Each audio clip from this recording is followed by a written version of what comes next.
क्या आप जानते हैं हवन करते वक्त स्वाहा ही क्यों बोला जाता है? सच जानकर हैरान रह जाएंगे। नमस्कार मित्रों, आज मैं आपको एक ऐसी कहानी सुनाने जा रहा हूं जो केवल एक शब्द से जन्मी है, स्वाहा। यह शब्द जो हर हवन में, हर यज्ञ में, हर पवित्र अग्नि के सामने बोला जाता है। लेकिन क्या आपने कभी सोचा है कि यह शब्द आया कहां से? इसके पीछे क्या रहस्य है? इसके पीछे क्या दर्द है? इसके पीछे क्या प्रेम है? आज मैं आपको वो सब बताऊंगा जो शायद आपने कभी किसी किताब में नहीं पढ़ा, किसी मंदिर में नहीं सुना, किसी पंडित ने आपको कभी नहीं बताया। यह कहानी है एक देवी की, एक प्रेम की, एक त्याग की और एक ऐसे वरदान की जो आज भी हर यज्ञ की लपट में जीवित है। तो बैठिए, आंखें बंद कीजिए और मेरे साथ चलिए उस युग में जब देवता धरती पर उतरते थे, जब अग्नि बोलती थी और जब प्रेम इतना गहरा होता था कि वो अमर हो जाता था। नमस्कार प्यारे दर्शकों, मैं अर्जुन एक बार फिर आपका हार्दिक स्वागत करता हूं आपके अपने चैनल विद्या ज्ञान सागर में। दोस्तों, आज हम एक नई कहानी और एक नया वीडियो लेकर आपकी सेवा में उपस्थित हुए हैं। आज की कथा अत्यंत ज्ञानवर्धक और प्रेरणादायक है। कथा शुरू करने से पहले आपसे एक विनम्र निवेदन है। शास्त्रों में कहा गया है कि अधूरी छोड़ी गई कथा दुख और पाप का कारण बनती है, इसलिए इसे अंत तक अवश्य सुने। और अगर आप अपनी मां से सच्चा प्रेम करते हैं तो इस वीडियो को लाइक करें, हमारे चैनल को सब्सक्राइब करें और कमेंट में मां लिखकर अपना समर्थन दें। तो आइए बिना किसी विलंब के आरंभ करते हैं आज की प्रेरणादायक कथा।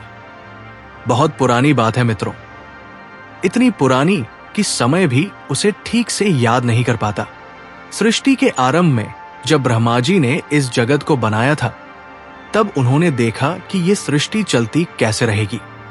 देवता थे, मनुष्य थे, पशु थे, वनस्पतियां थी, लेकिन इन सब के बीच एक संवाद का माध्यम चाहिए था। एक ऐसा माध्यम जिसके द्वारा मनुष्य अपनी श्रद्धा, अपनी भक्ति, अपना अन्न, अपना प्रेम देवताओं तक पहुंचा सके और देवता उसके बदले में वर्षा दे, सुख दे, स्वास्थ्य दे, समृद्धि दे। ब्रह्मा जी ने सोचा और सोचते सोचते उन्होंने अग्नि को चुना। अग्नि जो धरती और आकाश के बीच का सेतु है, अग्नि जो नीचे से ऊपर की ओर उठती है जैसे आत्मा परमात्मा की ओर उठती है, अग्नि जो कुछ भी उसमें डाला जाए उसे शुद्ध करके स्वर्ग तक पहुंचा देती है। और इस तरह यज्ञ का जन्म हुआ। लेकिन यज्ञ में एक समस्या थी। जब कोई आहुति दी जाती थी, जब कोई घी डाला जाता था, जब कोई अन्न डाला जाता था, तो वह जाता किसके पास था? कौन उसे स्वीकार करता था? कौन उसे देवताओं तक पहुंचाता था? इसके लिए एक दूत चाहिए था और वो दूत थे अग्निदेव।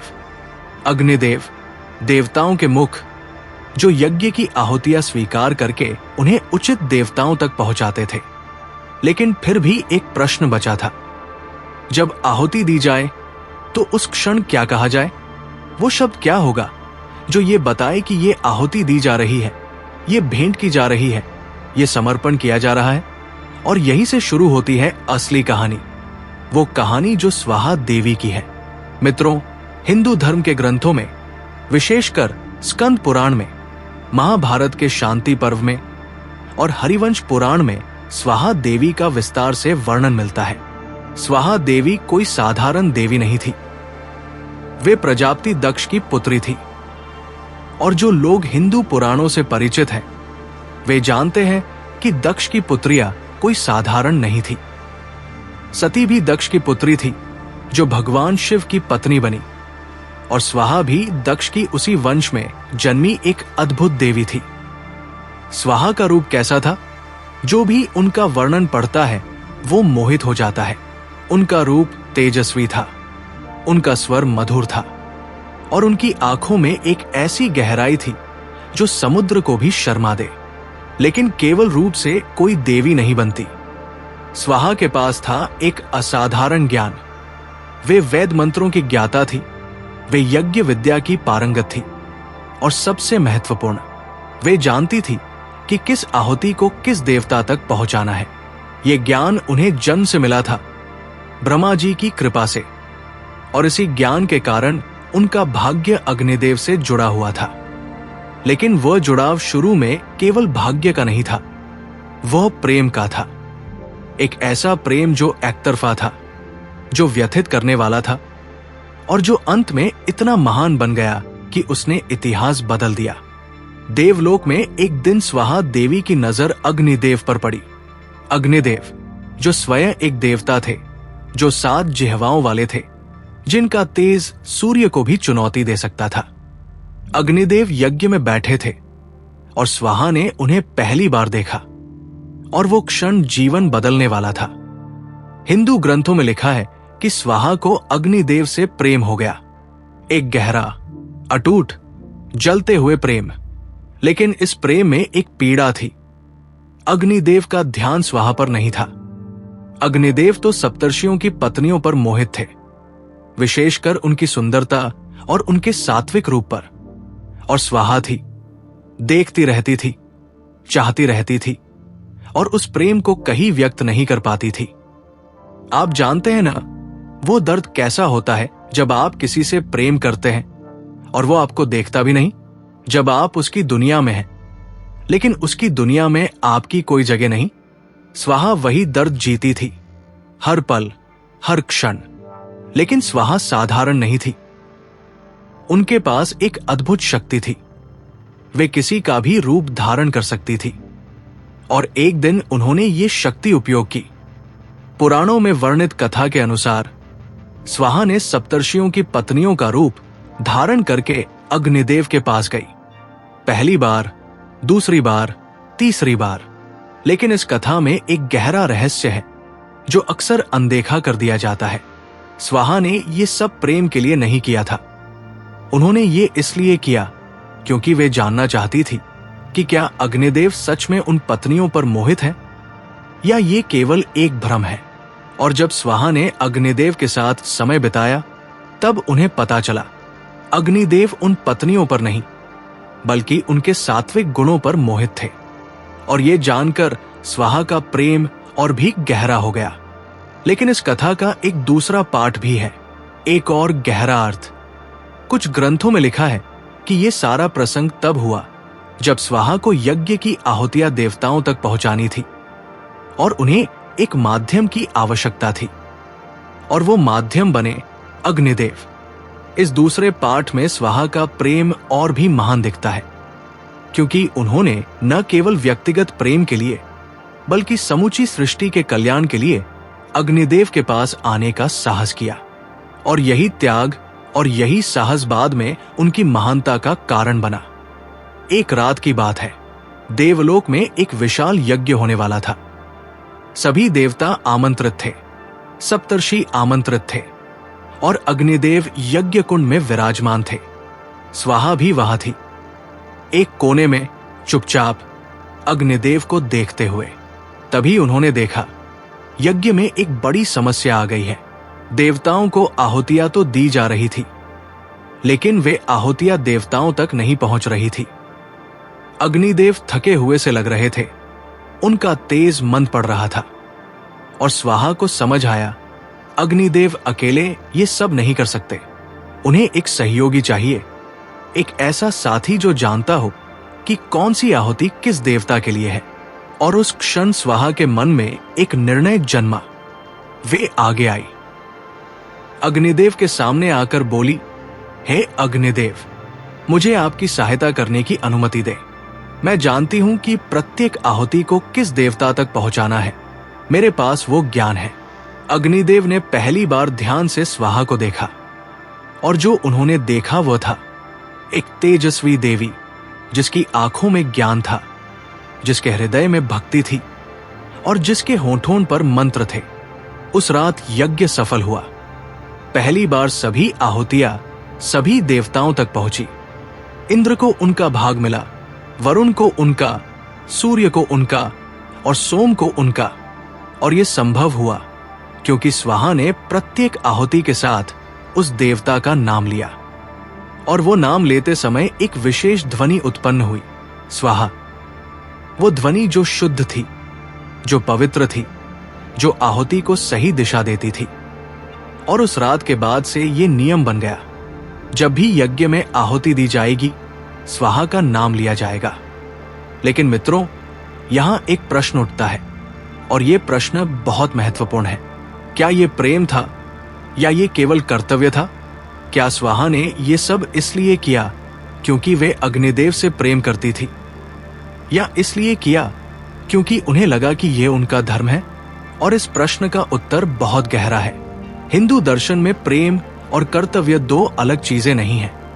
जब कोई सच्चा प्रेम करता है तो वो स्वतः ही कर्तव्यनिष्ठ हो जाता है, और जब कोई सच्चा कर्तव्य निभाता है तो उसमें प्रेम की सुगंध आ जाती है। स्वाहा ने दोनों एक साथ किए। उन्होंने प्रेम किया अग्निदेव से, इतना कि उनके साथ एकाकार हो गई, और उन्होंने कर्तव्य निभाया सृष्टि के प्रति, इतना कि उनका नाम अमर हो गया। और यही वो संदेश है जो स्वाहा देवी की कहानी हमें देती है। प्रेम और त्याग जब एक साथ आते हैं तो वे अमर हो जाते हैं। उस यज्ञ के बाद अग्निदेव और स्वाहा के बीच एक नई कहानी शुरू हुई। अग्निदेव ने देखा था, इस देवी में कुछ असाधारण है। ये न केवल रूप से, बल्कि ज्ञान से, भाव से और समर्पण से महान है। धीरे धीरे अग्निदेव और स्वाहा के बीच संवाद बढ़ा। वे यज्ञ की बातें करते, आहुतियों की बातें करते, देवताओं की बातें करते, और इन बातों के बीच जो भाव उत्पन्न होते थे वे शब्दों में नहीं कहे जा सकते। पुराणों में लिखा है कि जब अग्निदेव और स्वाहा साथ बैठते थे तो यज्ञ की लपटें और भी तेज होती थी और भी शुद्ध होती थी, और उनसे जो धुआं उठता था वो सीधे ब्रह्मलोक तक पहुंचता था। ये कोई संयोग नहीं था, ये दो आत्माओं के मिलन की शक्ति थी। एक ऐसी शक्ति जो जगत को लाभ देती है जब दो योग्य आत्माएं एकजुट होती है। अंततः अग्निदेव ने स्वाहा को पत्नी के रूप में स्वीकार किया, और यह स्वीकृति कोई साधारण नहीं थी। ब्रह्मा जी स्वयं इस विवाह में उपस्थित थे, और उन्होंने कहा, स्वाहा, तुम अग्निदेव की पत्नी हो, और इस नाते तुम यज्ञ की अधिष्ठात्री भी हो। जब भी कोई यज्ञ होगा, जब भी कोई आहुति दी जाएगी, तुम्हारा नाम लिया जाएगा, क्योंकि तुम्हारे बिना कोई भी आहुति किसी भी देवता तक नहीं पहुंच सकती। और इस वरदान के साथ स्वाहा अमर हो गई। उनका नाम यज्ञ का अनिवार्य अंग बन गया। मित्रों, अब आते हैं उस रहस्य पर जो इस पूरी कहानी का केंद्र है। स्वाहा, ये शब्द क्या है? संस्कृत में इस शब्द के कई अर्थ हैं, और हर अर्थ अपने आप में गहरा है। पहला अर्थ सु और आहा। सु का अर्थ है उत्तम, श्रेष्ठ, शुभ। आहा का अर्थ है आहुति, भेंट, समर्पण। तो स्वाहा का पहला अर्थ है ये श्रेष्ठ आहुति है, या ये पवित्र भेंट है। मित्रों, अब मैं आपको उस महायज्ञ की कहानी सुनाता हूं जो स्वाहा देवी की महिमा का सबसे बड़ा प्रमाण है। ये उस काल की बात है जब दैत्यों ने देवताओं पर आक्रमण कर दिया था। दैत्यराज ने एक ऐसा अस्त्र प्राप्त कर लिया था जो यज्ञ की अग्नि को बुझा सकता था, और जब यज्ञ की अग्नि बुझती है तो सृष्टि में अव्यवस्था फैल जाती है। वर्षा नहीं होती, अन्न नहीं उगता, देवता शक्तिहीन हो जाते हैं। दैत्यराज ने एक एक करके सभी यज्ञों को नष्ट करना शुरू किया। देवता घबरा गए, ऋषि घबरा गए, और सारी सृष्टि संकट में पड़ गई। तब सभी ब्रह्मा जी के पास पहुंचे। ब्रह्मा जी ने उपाय बताया। एक महायज्ञ करना होगा, इतना बड़ा, इतना पवित्र, इतना शक्तिशाली कि दैत्यराज का अस्त्र उसके सामने निष्फल हो जाए। लेकिन इस महायज्ञ के लिए जरूरी था स्वाहा देवी की उपस्थिति। बिना स्वाहा के कोई भी आहुति किसी भी देवता तक नहीं पहुंचती, और बिना देवताओं की शक्ति के ये युद्ध नहीं जीता जा सकता। सभी देवता स्वाहा देवी के पास पहुंचे। उन्होंने देखा स्वाहा देवी ध्यान में बैठी थी। उनकी आंखें बंद थी, और उनके होठों पर एक मंद मुस्कान थी। इंद्रदेव आगे आए और बोले, हे देवी स्वाहा, हम आपकी शरण में हैं, आप ही हमारी रक्षा कर सकती हैं। स्वाहा ने आंखें खोली। उनकी दृष्टि में एक करुणा थी, एक दृढ़ता थी और एक ऐसी शक्ति थी जो सभी देवताओं को आश्वस्त करती थी। उन्होंने कहा, मैं जानती थी कि यह दिन आएगा, मैं तैयार हूं। और फिर वो महायज्ञ शुरू हुआ। वो दृश्य अद्भुत था मित्रों। देवलोक में एक विशाल यज्ञ कुंड बना। उसकी लंबाई और चौड़ाई ऐसी थी कि कोई एक नजर में नहीं देख सकता था। चारों तरफ से वेद मंत्रों की ध्वनि उठ रही थी। सप्तर्षि बैठे थे, उनके हाथों में समिधाएं थी, उनके मुखों पर मंत्र थे। अग्निदेव यज्ञ कुंड में प्रज्वलित हो गए, उनकी लपटें आकाश को छूने लगी। और फिर स्वाहा देवी आगे आई। उनका रूप उस क्षण इतना तेजस्वी था कि सभी ने आंखें नीची कर ली। वे यज्ञ कुंड के सामने खड़ी हुई और उन्होंने पहली आहुति ली। समिधा उठाई सोम के लिए, और जैसे ही उन्होंने कहा, इदं सोमाय स्वाहा, आहुति अग्नि में गई और अग्नि की लपट आकाश को चीरते हुए सीधे सोमलोक तक पहुंची। सोमदेव को उनका भाग मिला और वे शक्तिशाली हो गए। फिर दूसरी आहुति इंद्र के लिए, इदं इंद्राय स्वाहा, और इंद्रदेव को उनकी शक्ति मिली। फिर वरुण के लिए, फिर मित्र के लिए, फिर सूर्य के लिए।